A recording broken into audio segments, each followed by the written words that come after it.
श्री शिवाय नमस्तुभ्यम। गुप्त नवरात्रि के पावन दिन चल रहे हैं और गुरुजी की कथा में से जो विशेष उपाय उन्होंने बताया है, घर के गमले में या घर की ही मिट्टी में या घर के ही मंदिर में आप सभी को बची हुई इन नवरात्रि के दिनों में करना चाहिए। भले ही आप अष्टमी को करें, नवमी को करें, सप्तमी को करें, षष्ठी को करें, परंतु आपको इसका लाभ मिलना ही है। कैसे करना है, कब करना है, ध्यान से सुनिए। यह उपाय आप विवाह की कामना से कर सकते हैं, संतान सुख के लिए कर सकते हैं, नौकरी प्राप्ति के लिए कर सकते हैं। बहुत सरल उपाय है, बहुत श्रेष्ठ इसके परिणाम हैं। आप सभी को जैसा गुरुजी ने बताया कि आप अपने घर के जो है गार्डन एरिया में या जो है आपके घर पर कोई भी गमला हो, यह ध्यान रखिएगा कि तुलसी माता को वह गमला नहीं होना चाहिए, क्योंकि तुलसी माता की जड़ में शिवपिंडी का पूजन नहीं किया जाता है। तो आप सभी को छोटे से पार्थिव स्वरूप में जो है यह बना लेना है, अर्थात पार्थिव शिवलिंग बना लेना है। एक पार्थिव शिवलिंग जो है माता पार्वती के नाम का होगा, एक पार्थिव शिवलिंग जो है वह महादेव के नाम का होगा। गुरुजी कहते हैं दूसरा पार्थिव शिवलिंग अगर नहीं बना पाते हैं तो कोई दिक्कत की नहीं, आप छोटी सी एक ढेली के स्वरूप में या पार्थिव सुंदर स्वरूप में आपकी इच्छा शक्ति सामर्थ्य अनुसार बना सकते हैं। कोई ज़्यादा पैसा लगना है न समय लगना है, परंतु इन नवरात्रि के पावन पवित्र दिनों में किया गया कोई भी कार्य कभी खाली नहीं जाता। तो आप सभी को सच्चे भाव सच्चे मन से किसी भी दिन सर्वश्रेष्ठ कार्य को उपाय को करना चाहिए। आप सभी ने दो सुंदर स्वरूप में शिवलिंग बना लिए, या आप इस तरह से कर सकते हैं कि घर के मंदिर में अगर शिवलिंग विराजमान है तो उस वहाँ पर बैठकर और एक छोटे से पार्थिव स्वरूप में जो है शिवलिंग आप मिट्टी के बना लीजिए। यह दो शिवलिंग हो गए। इस तरह से भी आप कर सकते हैं।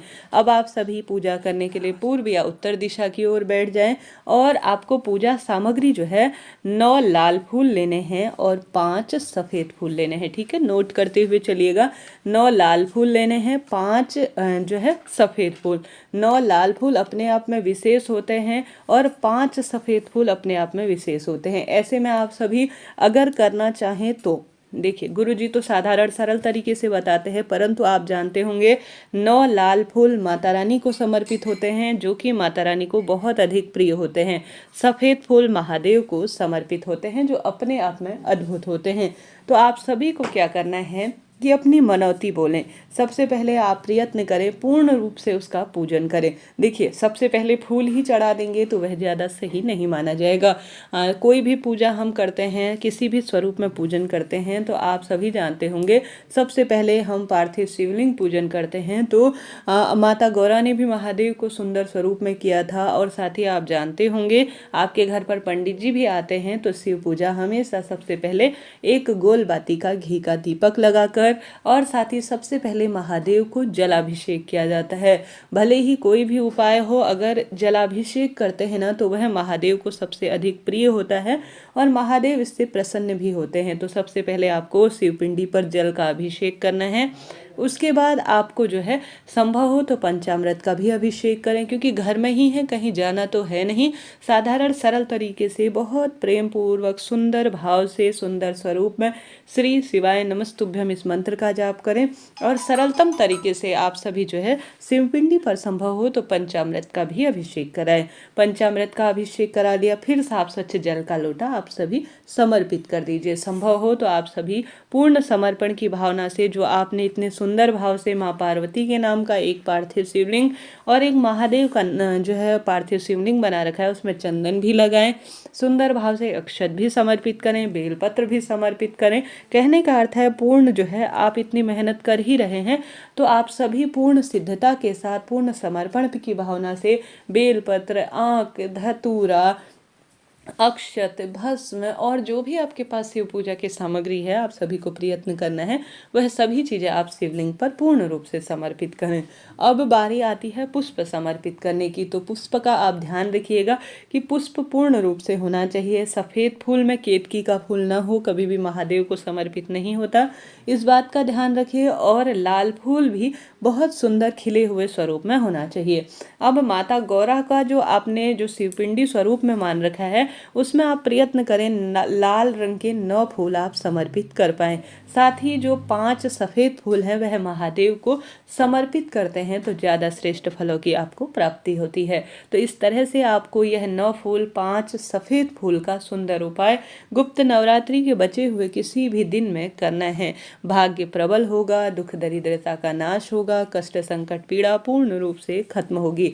उसके बाद गुरुजी कहते हैं आप सभी को प्रयत्न करना है कि यह जो आपने पूजा कर ली उसे सुंदर भाव से धूप दीप नैवेद्य समर्पित करने के बाद आप सभी वहीं पर जहाँ पर अगर आपने कहीं अपने गार्डन एरिया में छोटे से पार्थिव शिवलिंग बना रखे, घर के मंदिर में गमले में बना रखे हैं, तो वहीं पर थोड़ी देर बाद जो है अगर आपसे आसपास कोई नदी तालाब है या कोई पवित्र पेड़ है तो उसके नीचे समर्पित कर दीजिए, नहीं तो घर के ही गमले में आप जो है पूर्ण रूप से इसे विसर्जित कर सकते हैं। तो इस तरह से पूर्ण प्रक्रिया से आप उपाय करें तब ज़्यादा श्रेष्ठ आपको यह फल देने वाला और सिद्ध कार्य माना जाएगा। कोशिश करें जीवन में सब कार्यों की सिद्धि के लिए यह श्रेष्ठ उपाय नवरात्रि के बचे हुए दिनों में आप कर पाएं। भाग्य प्रबल होगा, संकट कटेंगे, दुख दरिद्रता का नाश होगा। वीडियो उचित उपयोगी रहती हैं तो कृपया लाइक करें, शेयर करें, सब्सक्राइब करें। कोई प्रश्न हो पूछ लीजिएगा, गलती ना करें। और यह उपाय आप पूरे दिन भर में रात्रि तक कभी भी कर सकते हैं। और गुप्त नवरात्रि के थोड़ा सा ही दिन बचे हैं तो कोई ना कोई श्रेष्ठ कार्य करने का प्रयत्न कर लीजिएगा। तो यह बात हो गई प्रथम उपाय की। बढ़ते हैं दूसरे सरल उपाय की। यह उपाय भी गुप्त नवरात्रि के बचे हुए दिनों में आप कभी भी कर सकते हैं। खास तौर पर यह उपाय बच्चों के जिद्दपन को दूर करने के लिए, उनके क्रोध को दूर करने के लिए, उनके विवाह की अड़चनों को दूर करने के लिए और नौकरी इत्यादि के लिए भी आप कर सकते हैं। गुरुजी कहते हैं मात्र एक लाल फूल, लाल चंदन और लाल चूड़ियाँ माता रानी के किसी भी मंदिर में जाकर अगर आप उनके चरणों में समर्पित कर देते हैं, चाहे तो बच्चे का स्मरण करें, नाम गोत्र बोले, माता रानी है वह माँ सुंदर स्वरूप में है, आपकी आराधना जरूर से सुनेंगी। उसके बाद माता रानी के चरणों में झोली पसारें, अपने संकट पीड़ा कष्ट माता रानी से कहेंगे, वह माँ है जरूर से सुनेंगे। और माता रानी को लाल रंग की वस्तुएं बहुत प्रिय होती हैं, तो आप सभी की इच्छा है माता रानी को आप कितने सुंदर चूड़ियाँ समर्पित करना चाहते हैं। लाल गुड़हल का फूल समर्पित करते हैं तो कहना ही क्या। साथ के साथ लाल चंदन जो कि माँ को बहुत प्रिय होता है वह भी उनके चरणों में इन पावन पवित्र दिनों में समर्पित करने का प्रयत्न करें। यह बात हो गई बचे हुए दिनों में कार्य करने की। आप इसे गुरुवार के दिन कर सकते हैं और साथ ही शुक्रवार के दिन कर सकते हैं, कभी भी कर सकते हैं, लाभ आपको मिलने ही है। हमने बात कर ली 2 उपाय की, बढ़ते हैं तीसरे उपाय की तरफ। तीसरा उपाय भी बहुत सरल है जिसमें गुरुजी कहते हैं ध्वजा अर्थात झंडा, उसमें मक्खन लगाकर, झंडे में जिसमें जय माता दी लिखा होता है स्क्रीन पर दिया है, अगर आप उस झंडे में मक्खन लगाकर, बाजार में मिलता है या घर पर बना हुआ मक्खन गौ माता का लगाकर अपने बच्चे का नाम गोत्र बोलकर किसी भी मंदिर में टंगवा देती हैं अर्थात झंडा फहरवा देती हैं, तो गुप्त नवरात्रि के बचे हुए दिनों में आपके बच्चे की नौकरी लगेगी, उसे हर कार्य में सिद्धि मिलेगी और उसके अटके हुए कार्य स्वतः ही बनने आरंभ हो जाएंगे। और माता रानी को मक्खन का भोग भी आप लगाएं और शिव पिंडी पर भी मक्खन का लेपन करने से अद्भुत सुखों की प्राप्ति होती है। तो इस तरह जानकारी थी। हर हर महादेव, जय माता दी।